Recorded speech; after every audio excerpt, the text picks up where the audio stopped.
Hello student, आज का हमारा टॉपिक है इक्विपोटेंशियल सरफेस। ये इक्विपोटेंशियल सरफेस क्या होता है? The surface at every point of which potential is the same is called equipotential surface. यानी वो सरफेस जिसके एवरी पॉइंट पर इलेक्ट्रिक पोटेंशियल जो है सेम रहता है, उसको हम क्या कहते हैं? Equipotential surface. By definition of potential difference, work done in moving the unit positive test charge from one point to another point in electric field without acceleration is known as potential difference at this point। तो उसको हम इस तरह से लिखते हैं, ये दो पॉइंट ले लिए हमने, कोई ए और बी, यानी डब्ल्यू ए बी ए से बी तक मूव करा रहे हैं इलेक्ट्रिक फील्ड में यूनिट पॉजिटिव टेस्ट चार्ज को, तो वो क्या आएगा उसका वी बी माइनस के वी, ये आएगा। ये तो होता है पोटेंशियल डिफरेंस दो पॉइंट का, कि work done in moving the unit positive test charge from one point to another point in electric field is known as potential difference at this point. तो ये वर्क डन है, ठीक है। If the points A and B lie on the equipotential surface, equipotential surface, तो equipotential surface में क्या potential same रहता है, तो जितना वी बी है उतना ही वी हो जाएगा। इसे 1 कह दिया हमने, तो डब्ल्यू ए बी क्या हो जाएगा, यानी वी बी माइनस के वी बी के इक्वल है, वी बी ये कैंसिल होगी, क्या आ जाएगा 0, डब्ल्यू ए बी 0। तो अगर हम दोनों पॉइंट इक्विपोटेंशियल सरफेस पर ले लें तो यूनिट पॉजिटिव टेस्ट चार्ज को मूव कराने में कोई भी वर्क डन नहीं होगा, क्योंकि दोनों पॉइंट का पोटेंशियल सेम है। वर्क डन तभी होता है जब पोटेंशियल में डिफरेंस होता है, ठीक है। क्योंकि हमने दोनों पॉइंट जो है इक्विपोटेंशियल सरफेस पर ले लिए तो उनका पोटेंशियल सेम हो गया, तो इस डेफिनेशन इसकी वैल्यू जो रखी हमने वर्क डन में, तो कैंसिल हो क्या आ गया 0। तो no work is done in moving the unit positive test charge from one point to another point on equipotential surface. Electric field are always normal to equipotential surface. Equipotential surface के जो electric field intensity है वो always normal होती है। Normal कैसे होती है, इसे अभी हम प्रूफ करके दिखाएंगे।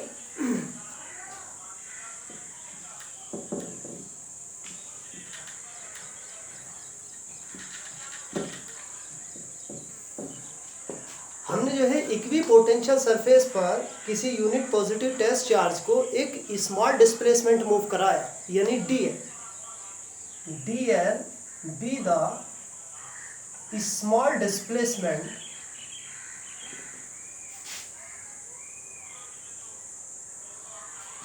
on equipotential surface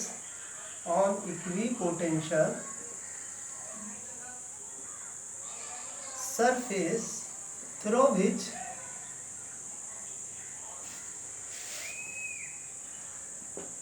unit positive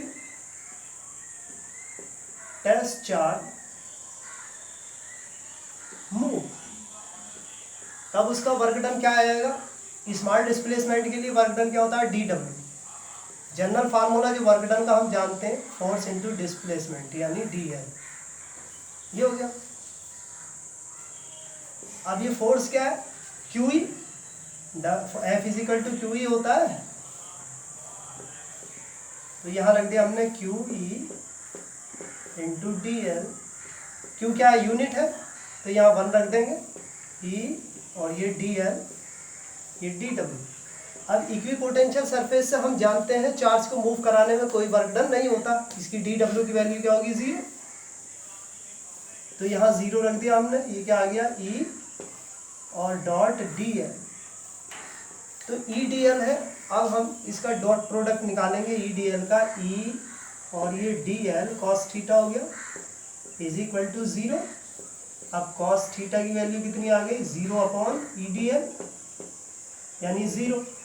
तो cos theta is equal to 0, तो cos theta is equal to cos 90 की वैल्यू होती है 0। तो थीटा की वैल्यू कितनी आ गई 90 डिग्री। तो इसका मतलब dl और इलेक्ट्रिक फील्ड के बिटवीन का जो एंगल है वो 90 डिग्री है। तो सरफेस के नॉर्मल है इलेक्ट्रिक फील्ड में। तो electric field intensity always normal to the equipotential surface.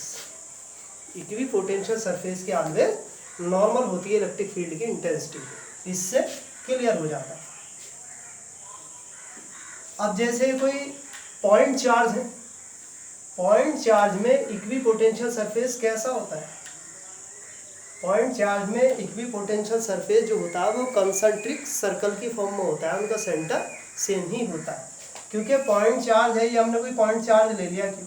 तो पॉइंट चार्ज से जो इलेक्ट्रिक फील्ड लाइन निकलती है वो रेडियली आउटवर्ड निकलती है, हर डायरेक्शन में, इस तरह से।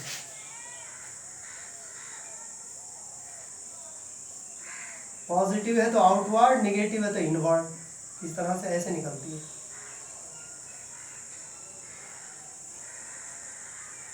इन्फिनिटी तक निकलती चली जाती है इस तरह से। तो और इनकी जो डायरेक्शन होती है, मैं ये बता दूं, इलेक्ट्रिक फील्ड की डायरेक्शन जो होती है ये है ना डिक्रीजिंग पोटेंशियल की तरफ को होती है। जैसे जैसे हम इसे आगे बढ़ाएंगे पोटेंशियल कम होता चला जाएगा। तो कंसंट्रिक सर्किल की फॉर्म में क्यों होती है? क्योंकि एक डिस्टेंस पर तो सेम डिस्टेंस में तो पोटेंशियल सेम रहेगा। हमने इसको सेंटर सपोज करके सर्कल ड्रा कर लिए। पहले r1 रेडियस का सर्कल ड्रा कर लिया, ये तो सबकी डिस्टेंस सेम है यहाँ से, तो यहाँ पोटेंशियल भी सेम होगा सबका। तो इस सरफेस के हर पॉइंट पर जो है पोटेंशियल जो भी होगा, सपोज कर लिया हमने ए पॉइंट ले लिया, वी ए हो गया यहाँ पोटेंशियल। अब हमने और डिस्टेंस बढ़ा दी, ये सर्कल बना लिया, तो इस पर पोटेंशियल इससे तो कम होगा, वी बी होगा, मगर इसके सरफेस पर हर जगह वी बी ही होगा। अब हमने इसकी डिस्टेंस और बढ़ा दी, बड़ा सर्कल बना लिया, तो पोटेंशियल फर्स्ट यानी वी और वी बी के कंपेयर में और कम हो गया, वी सी हो गया है, मगर इसके सरफेस के हर पॉइंट पर, ये जो सरफेस है हर पॉइंट पर वी सी ही होगा। ठीक है।